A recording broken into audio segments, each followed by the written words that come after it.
Hello बच्चों, online classes में आपका स्वागत है। तो चलिए बच्चों, आज हम बुद्धि का चमत्कार दूसरी भाग के बारे में जानकारी प्राप्त करेंगे। आपको पहली भाग में आपको जानकारी प्राप्त हो चुकी है, तो आज क्या है, हम दूसरी भाग के बारे में जानकारी प्राप्त करेंगे। तो पहली भाग में बच्चों हम बुद्धि के चमत्कार के पाठ का वहाँ पर बादशाह अकरोदीन को क्या है, वहाँ पे एक घड़े में बड़ा सा तरबूज लेकर उस बादशाह के दरबार में पहुंचे हैं तेनालीराम और पुरोहित। तो वहाँ पे क्या है, तेनालीराम ने उस बादशाह अकरोदीन को कह दे कि बिना घड़ा फोड़े इसे तरबूज क्या है घड़े से बाहर निकालना चाहिए। तब वहाँ पर बादशाह अकरोदीन वहाँ पर देखता है कि बिना घड़े फोड़े तरबूज बाहर कैसे निकल सकता है। तो इस तरह से तेनालीराम ने भी कहता है कि बिना घड़ा फोड़े तरबूज बाहर नहीं निकल सकता है, तो घड़े के अंदर बुद्धि कैसे भरी जा सकती है। तो इस तरह से वहाँ पे क्या है, पहली भाग में ये सलाह देते हैं। तो यहाँ पर क्या है, बच्चों हमें पहली भाग में इतनी ही जानकारी प्राप्त हो चुकी है। तो आज हम यही पाठ लेकर आपके सामने दूसरे भाग में क्या है, हम हाजिर हुए हैं। तो चलिए बच्चों, आज दूसरा भाग देखते हैं। तो वहाँ पर देखिए बच्चों, अकरोदीन क्रोध में आ जाते हैं। वहाँ पर तुम्हारी इतनी हिम्मत कि तुम हमारा मजाक उड़ाओ, इसके लिए इसके लिए तुम दोनों को दंड मिलेगा।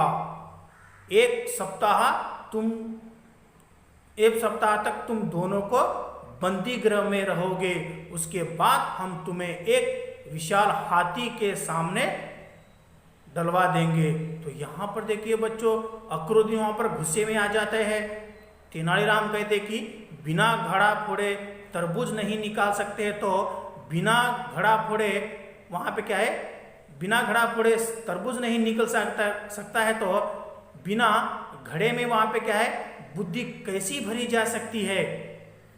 तो वहाँ पे क्या है, उस बात को सुनकर वहाँ पे क्या है, अकरोदीन बच्चों क्रोधित हो जाते हैं और क्रोधित से कहते कि तुम्हारी इतनी हिम्मत, तेनालीराम आप मेरा मजाक उड़ाओगे, इसलिए तुम्हें क्या है, दंड मिलेगा। दंड मतलब वहां पे क्या है, उनको क्या है, दंडित किया जाएगा।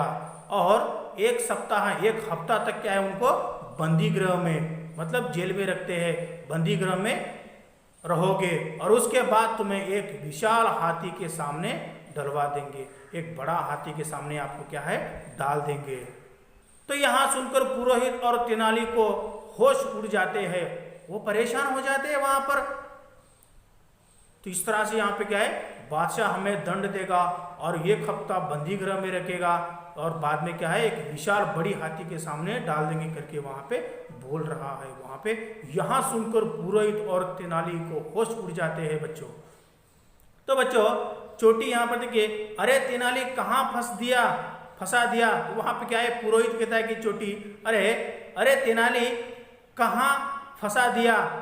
तो वहां पर पुरोहित कहते हैं कि फुसफुसाकर, अरे मूर्ख तेनाली, तुमने तो घड़े में बुद्धि भरी थी, फिर ये तरबूज। तो वहां पर कह रहे कि पुरोहित कहता है कि फुसफुसाकर कहता है कि अरे मूर्ख तेनाली, ना समझ तेनाली, तुमने तो घड़े में बुद्धि भरी थी, फिर ये तरबूज कैसे आया। तो तेनाली कहता है कि धीरे से पुरोहित जी, वो कह रहे कि धीरे से पुरोहित जी, शांत रहिए, कुछ सोचने का अवसर दीजिए।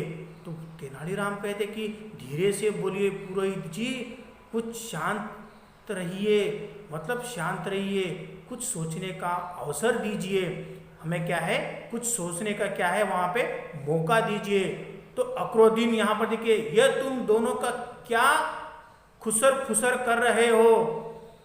तो अकरोदीन कहता है कि तेनालीराम और पुरोहित दोनों बात करते हैं। तो अकरोदीन सुनता है वहां पर, ये तुम दोनों क्या खुसर फुसर कर रहे हो।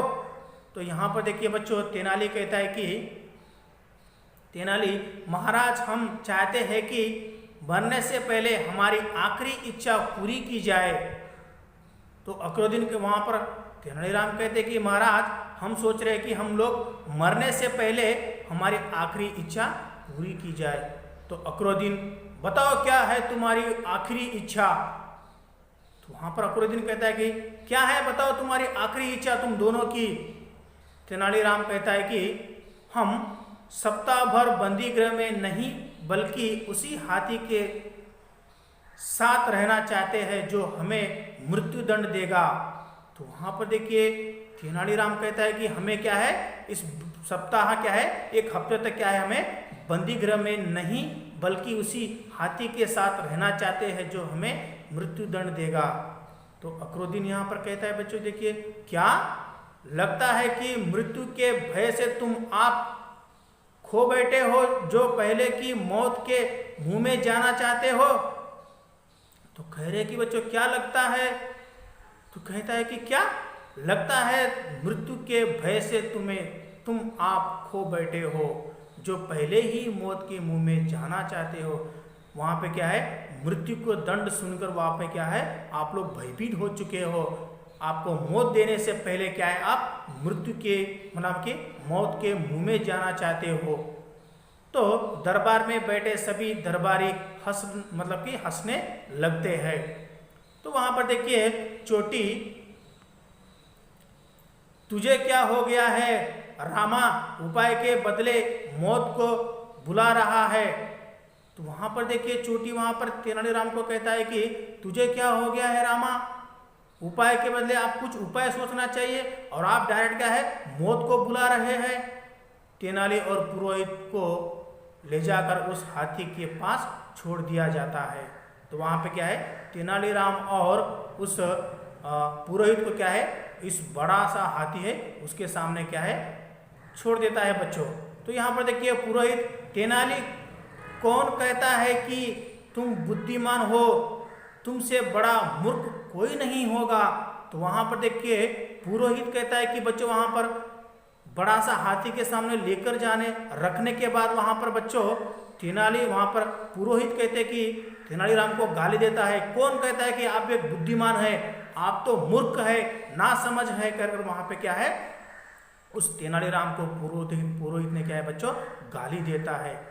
पहले तो हाथी दोनों को देखकर वहां पे क्या है पहले तो हाथी दोनों को देखकर झिगड़ता और लेकिन जब तेनाली हाथी की आंख में आंखें डालकर देखते हैं तो वहां पर शांत हो जाता है।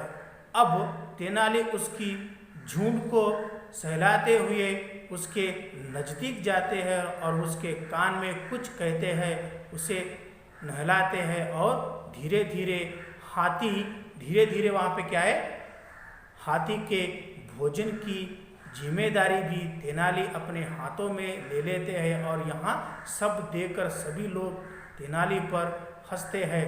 तो यहाँ पर देखिए बच्चों पुरोहित ने ऐसे मूर्ख और नासमझ कहने के बाद वहाँ पे क्या है तेनाली क्या है धीरे धीरे उस हाथी को क्या है अपना दोस्त बना लेते हैं और उसे क्या है उसके आंखों में आंख मिला लेते हैं डालते हैं और हाथी का है शांत हो जाता है। और शांत होने के बाद वहाँ पे उनको झुंड को क्या है सहलाते हुए उसे नज़दीक जाते हैं और नज़दीक जाने के बाद बच्चों क्या है उसे कान में कुछ कहते हैं और उसे नहलाते हैं और उसे नहाते हैं और धीरे धीरे क्या है उस हाथी को भोजन भी करवाते हैं। और भोजन करवाने के बाद लगातार वहाँ पे क्या है ये सब देख कर वहाँ पे लोग क्या है हंसते हैं। ये क्या कर रहा है यहाँ पर तेनाली हाथी को बात करा रहा है उसके आंखों से आंख मिला रहा है और उसे भोजन खिला रहा है और उसको नहला रहा है।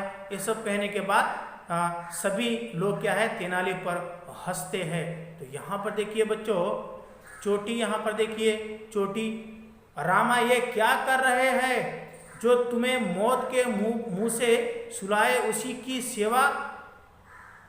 तो पुरोहित चोटी यहाँ पर कहता है कि यहाँ पर देखिए बच्चों ये क्या कर रहे हो रामा आपने जो हमें मौत देने वाली है तो आप उसकी ही सेवा कर रहे हो। तो तेनाली कहता है चोटी बंधु भरोसा रखो। वहां पर कहता है चोटी को कहता है चोटी बंधु आप क्या है भरोसा रखिए। आप क्या है इतने क्या है आप मुझे मत कहिए आप क्या है बस भरोसा रखिए। तो यहाँ पर देखिए बच्चों पुरोहित ये है महाराज के बुद्धिमान सलाहकार जो मृत्यु देवता की सेवा में लगे हैं। तो पुरोहित कह रहे कि ये है हमारे राजा कृष्णदेवराय के सलाहकार, जो बुद्धि सलाहकार, जो मृत्यु देवता की सेवा में लगे हैं। सप्ताह भर बाद तेनाली और पुरोहित को बड़े से मैदान में लाया जाता है। एक हफ्ता होने के बाद वहाँ पे क्या है, तेनालीराम और उसके पुरोहित को क्या है, एक बड़े से क्या है, मैदान में लाया जाता है। और मैदान में लाकर वहाँ पे क्या है, अक्रोदिन। तो यहाँ पर देखिए बच्चों, अक्रोदिन, सप्ताह भर तो तुमने अपने आप को हाथी से बचा लिया, पर यहाँ कैसे बचोगे, हुक्म देते हुए हाथी को लाया जाए। तो वहाँ पर देखिए बच्चों, तेनाली और पुरोहित को जमीन पर लेटाकर हाथी को लाया जाता है। तो वहाँ पर क्या है, अक्रोदिन का कहने का मतलब है कि आप क्या है, एक हफ्ता तक आपने हाथी की सेवा की है और सब की है, अब क्या है, हुक्म देता है वहाँ पर बादशाह अक्रोदिन, और तेनालीराम और पुरोहित को क्या है, जमीन पर नीचे क्या है, सुलाया जाता है बच्चों। तो इस तरह से क्या है, वहाँ पे तेनालीराम और पुरोहित क्या है, जमीन पर क्या है, लेट जाते हैं और हाथी को क्या है, लाया जाता है। तो बच्चों यहाँ पर हमारी बुद्धि का चमत्कार पाठ का दूसरा भाग यहाँ पर समाप्त होता है बच्चों। तो आपको क्या है